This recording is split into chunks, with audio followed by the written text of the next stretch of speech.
In this picture, platysma has been removed and you can see there is a vein present in the subcutaneous tissue beneath the platysma and above the investing layer of deep cervical fossa.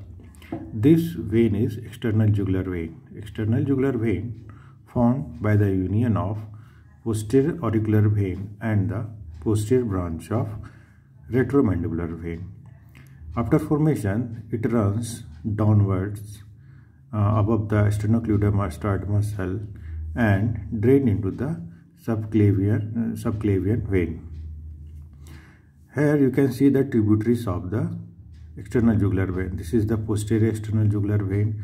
This is the transverse cervical vein. This is the suprascapular vein, and this is the anterior jugular vein. These are the tributaries of the external jugular vein.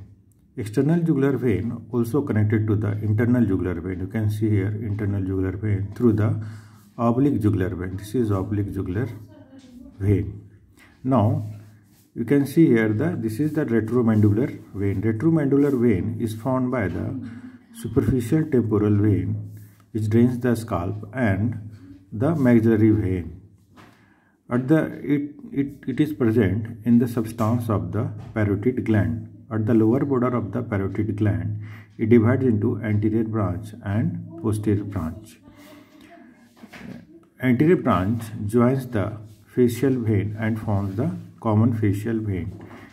Common facial vein drains into the internal jugular vein. You can see here there is a gap between the external part and clavicular part of the sternocleidomastoid.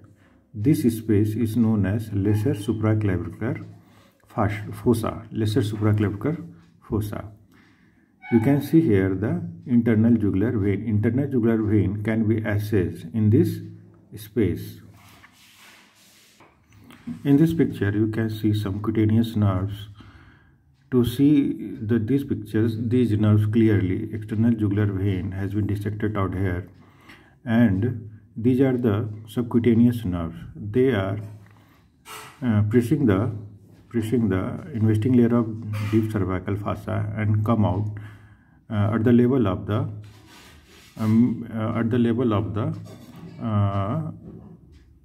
middle 1/3 and